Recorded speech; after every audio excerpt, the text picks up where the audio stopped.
Selamat sore, saya Ziko Leonard Zegaro Simanjuntak, dan mungkin kalau teman-teman men-searching di Google akan kelihatan orang yang sering sekali ke pengadilan sekalipun masih mahasiswa, dan sampai dipertanyakan berkali-kali ngapain sih lo. Tapi itulah yang mau saya bawakan pada saat kesempatan saat ini. Sebelum saya menceritakan mengenai masalah dulu, saya mau bertanya, seberapa sering dari kita sering tidak pakai helm di pinggir jalan? Seberapa sering dari kita sering menerobos lampu merah?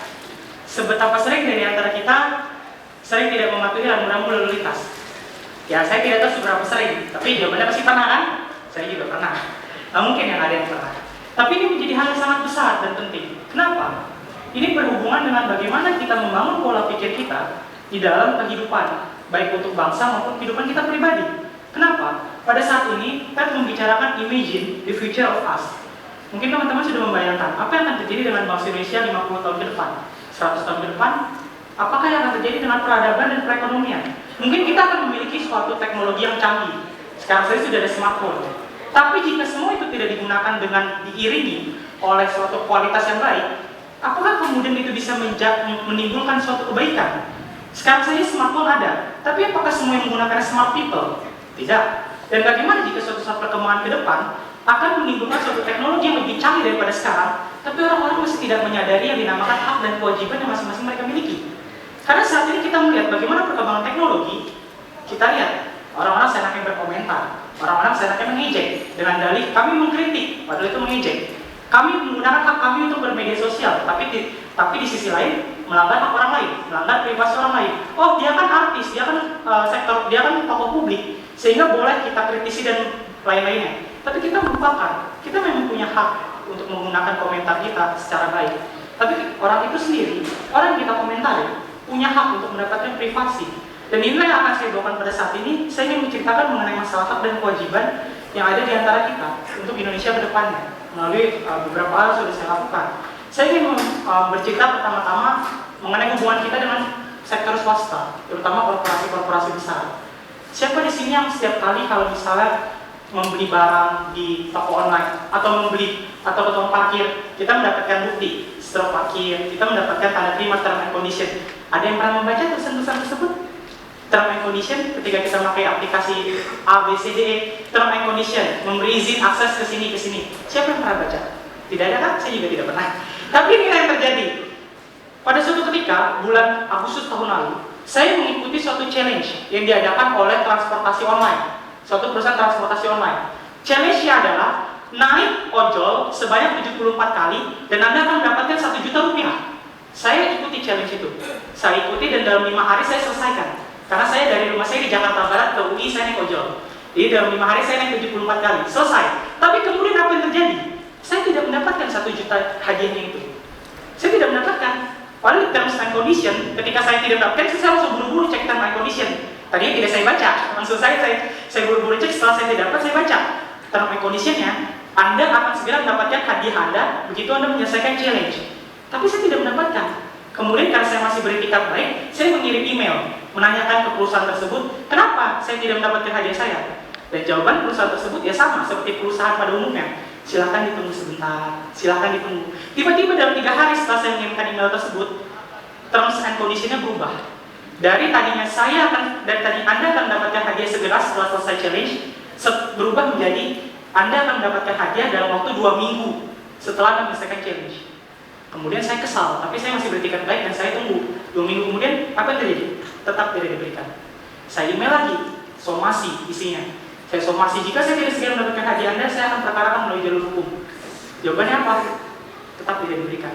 Tetap tidak diberikan, bulan Agustus. Akhirnya bulan September tanggal 3, saya masukkan gugatan ke pengadilan. Langsung muncul di berita, kalau mungkin di searching, perusahaan transportasi online digugat oleh konsumennya, keluar digugat berapa? 2 miliar. Padahal tadinya 1 juta, digugatnya 2 miliar. Tapi kemudian yang terjadi apa? Hari H saya masukkan gugatan ke pengadilan, saya langsung dihubungi oleh transportasi online tersebut. Padahal tadinya mereka jawabannya cuma selalu kayak jawaban komputer. Tapi ketika saya gugat langsung bilang, ada apakah? Mohon berkenan menceritakan masalahnya biar kami bantu. Saya bilang, kita bertemu nanti di pengadilan. Yang terjadi apa? Tadi besoknya setelah saya bilang itu, uang 1 juta itu masuk ke saya.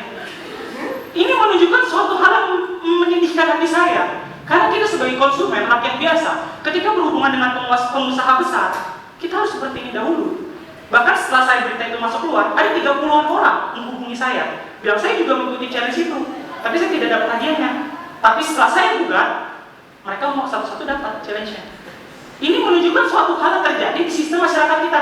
Siapa sih yang memperkarakan hal-hal seperti itu? Pasti orang akan berpikir, ya oke lah 1 juta, tapi daripada pengadilan, ya daripada kita ribet, lebih baik direlakan. Benar kan? Lebih baik orang akan berpikir seperti itu. Tapi apa yang saya lakukan? Saya ingin menunjukkan bahwa sebenarnya itu suatu hubungan hak dan kewajiban. Hak saya sebagai pengguna sudah untuk mendapatkan hadiah, karena saya sudah menyelesaikan kewajiban untuk melakukan challenge. Dan hak dan kewajiban pengusaha tersebut untuk memberikan. Tapi sebetapa sering dari antara kita yang tidak mau memperjuangkan hak itu. Seperti contoh hal gampangnya, kalau kita ke minimarket diberikan kembalian berupa permen, siapa yang menolak? Pasti kebutuhan dia adalah permen. Padahal kalau di undang-undang alat pembayaran yang sah adalah mata uang, rupiah. Membuat mengganti alat pembayaran selain rupiah itu ada sanksi pidananya. Tapi siapa yang memperkarakan di sini? Tidak ada. Padahal itu adalah suatu pengekangan hak dan kita fine-fine saja dengan hal itu. Tapi pikirkan, jika ini dibiarkan, jika pengusaha-pengusaha besar terus dibiarkan untuk berpegang seperti ini, 50 tahun ke depan ketika dunia sudah menjadi dunia modern, semua berbasis teknologi, bagaimana dengan hak kita? Kalau bahkan sekarang saja kita tidak mau memperkarakan hal-hal kecil seperti ini, bisa saja nanti suatu saat di masa depan, hak sosial kita seperti yang terjadi di Amerika Serikat sekarang perdebatannya adalah kenapa bisa CEO besar gajinya berkali-kali lipat dibandingkan pekerja paling rendah. Itu akan menjadi perdebatan ketika kita tidak memikirkan mengenai hak dan kewajiban. Nah itu dalam sektor saya sebagai warga negara melawan pengusaha. Sekarang saya dalam warga negara melawan pemerintah. Saya berkali-kali mengajukan gugatan ke Mahkamah Agung dan Mahkamah Konstitusi. Kalau bisa di search ada, saya menggugat kebijakan pemerintah DKI Jakarta yang menutup jalan di Tanah Abang untuk PKL. Kebijakan itu saya gugat, menang di pengadilan. Pemerintah DKI nggak boleh menutup jalan untuk PKL. Tapi apa yang terjadi? Komentar dari pemerintah DKI, putusan itu sudah kadaluarsa. Jadi saya menang di pengadilan, tapi bukannya dilaksanakan, malah dibilang yang mereka gugat itu kadaluarsa, kita nggak perlu patuhi. Pemerintah mengatakan seperti itu. Kita warga negara, warga yang memperjuangkan hak kita. Tapi kemudian malah respon daripada pemerintah seperti itu. Dan kemudian ketika saya ke Mahkamah Konstitusi pun, saya juga mengalami berbagai hambatan. Ada 3 perkara yang saya bahas. Perkara pengujian ke MD3, terorisme, dan kemudian KPK. MD3 kalau teman-teman pernah dengar, itu adalah undang-undang yang disahkan di mana kita tidak boleh mengkritik DPR. Kalau kita mengkritik DPR, kita dipenjara. Saya bersama teman saya menggugat undang-undang itu ke Mahkamah Konstitusi. Ada berbagai dukungan. Mereka bilang hebat kalian menggunakan hak kalian sebagai warga negara. Tapi yang saya sedihkan, ada juga yang berkata badut-badut ini ngapain ke Mahkamah Konstitusi? Emang bisa kalian berjuang? Emang paham? Pertanyaan saya, memang yang boleh memperjuangkan hak siapa? Apakah hanya orang-orang pintar yang bergelar SH, MH, DR, dan sebagainya? Orang-orang yang sudah punya pemahaman hukum? Orang-orang yang sudah mengerti sistem hukum? Emang orang-orang biasa seperti kita tidak boleh memperjuangkan hak kita? Lantas buat apa negara ini negara hukum kalau kita tidak boleh memperjuangkan hak kita? Kita tanpa sadar kita sering dibungkam untuk memperjuangkan hak kita. Padahal sistem hukum yang paling baik adalah ketika setiap orang, siapapun itu, mau mahasiswa, mau anak SMA, mau orang dewasa, siapapun itu bisa memperjuangkan haknya. Itulah hakikat daripada sistem hukum di negara kita. Tapi kemudian ketika ada orang memperjuangkan haknya seperti saya, malah diejek. Ini badut-badut ngapain ke Mahkamah Konstitusi?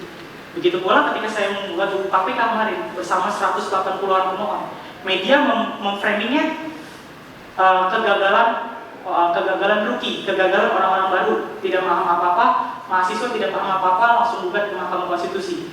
Itu yang diberitakan media. Sungguh suatu hal yang mempertanyakan hati saya. Saya menggunakan hak saya kok, itu hak saya yang dijamin oleh konstitusi, hak saya dijamin oleh negara. Tapi kenapa yang terjadi ada orang-orang yang mengkritisi dan malah justru menyalahkan orang yang menggunakan haknya? Padahal itu hak yang dijamin untuk kita gunakan. Dampaknya apa? Tentu banyak orang, siapa tahu ada di antara kita di sini, justru tidak mau menggunakan haknya kan, justru lebih gampang merelakan. Ya sudahlah, biarkan saja daripada saya diejek orang-orang. Itu yang terjadi. Dan ini yang harusnya mengubah pola pikir kita. Itulah kenapa saya menginisiasi berbagai gerakan ke Mahkamah Konstitusi, ke Mahkamah Agung bersama teman-teman, supaya orang sadar kita punya hak dan kewajiban yang harus kita perjuangkan. Kalau kita sudah memenuhi kewajiban kita, perjuangkan haknya. Jangan sampai hak kita itu ditindas, jangan sampai hak kita itu diinjak-injak oleh orang-orang tidak bertanggung jawab. Karena itu justru akan menjadi fondasi berpikir bagi masyarakat kita ke depannya.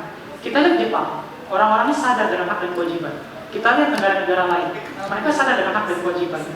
Tapi kita masih sangat rendah. Dan yang terakhir adalah cerita saya membuat UU terorisme. Nah, ini cerita yang sangat-sangat jarang diketahui orang. Kalau teman-teman mungkin tahu, UI pernah dicap kampus radikal. Itu karena pada saat UI dicap kampus radikal, disahkan suatu undang-undang tentang pemberantasan tindak pidana terorisme yang baru. Undang-undang itu memberikan kewenangan yang bernama deradikalisasi dan kontraradikalisasi. Jadi siapapun yang dicap oleh pemerintah radikal boleh diciduk. Siapapun, sekalipun karena di undang-undang itu tidak menjelaskan radikal seperti apa. Apakah radikal yang mengebom orang atau radikal yang saling menyayangi sesama kita. Kan kalau kita ajaran agama kan sebenarnya mengajarkan untuk menyayangi sesama. Kalau kita menyayangi sesama dengan penuh kasih, kita tetap radikal kan? Tapi itu bukan radikal terorisme. Kita tetap radikal dalam beriman kepada Tuhan, radikal dalam mengasihi sesama. Tapi undang-undang itu tidak mendefinisikan radikal seperti apa yang boleh diciduk oleh pemerintah. Saya gugat bersama teman saya ke Mahkamah Konstitusi. Dan ini adalah yang terjadi. Yang terjadi apa? Saya waktu itu ketika menggugat masih mahasiswa Fakultas Hukum. Dekan saya, dekan Fakultas Hukum, almarhum sekarang, Profesor Melda Kamil Ariadno, beliau ditelepon oleh salah satu pejabat, oleh salah satu petinggi. Diteleponnya seperti ini, Profesor, tolong mahasiswa ibu yang menggugat ke Mahkamah Konstitusi Undang-Undang Terorisme, suruh mereka cabut gugatannya. Kalau tidak cabut, jangan diluluskan.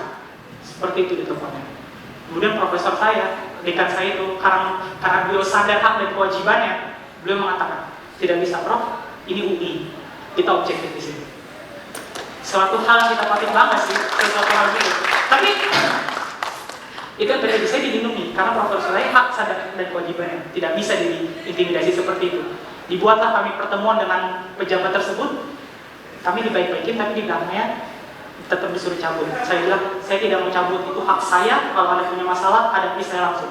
Sejak saat itu mereka tidak pernah menghubungi lagi. Tapi ini terjadi pada saya. Bagaimana di tempat-tempat lain? Banyak institusi pendidikan atau tempat kerja, ada teman saya, dia mengalami pelecehan seksual di suatu universitas lain yang saya tidak perlu sebutkan namanya. Bukannya dilindungi oleh universitasnya, ia malah disuruh tutup mulut untuk menjaga nama baik universitasnya. Ini adalah kenyataan yang terjadi di negara kita. Ketika kita punya hak dan kita sudah memenuhi kewajiban kita dikekang. Pikirkan teman-teman, 50 tahun lagi Indonesia akan seperti apa? Apakah kita akan punya suatu roket yang menuju ke bulan? Apakah kita akan punya suatu senjata yang lebih kuat daripada nuklir? Pikirkan semua itu. Tapi jika tidak dibarengi dengan kualitas mental, jika tidak dibarengi dengan hak dan kewajiban, apa yang akan terjadi? Mungkin teman-teman pernah browsing, ada seorang anak yang buang air besar di pesawat, seorang warga negara Chinese buang air besar di pesawat. Itu karena mereka tidak sadar hak dan kewajibannya. Studi terakhir menunjukkan bahwa saat ini banyak orang yang dengan perkembangan zaman tidak mengerti bagaimana menggunakan hak dan kewajibannya beriringan dengan teknologi tersebut. Dan ini saya bicarakan di sini. Silakan kita menggunakan semua teknologi yang ada, silakan kita menggunakan semua kemampuan kita. Tapi sadarkah apa yang kita lakukan akan berdampak pada orang lain. Apa yang kita lakukan akan mengambil hak orang lain kalau tidak dilakukan dengan benar. Jadi, sudahkah teman-teman menjadi smart people atau hanya smartphone saja yang smart? Itu yang saya sampaikan, semua kita bisa membangun Indonesia yang menyadari hak dan kewajiban. Imagine the future of us. Terima kasih.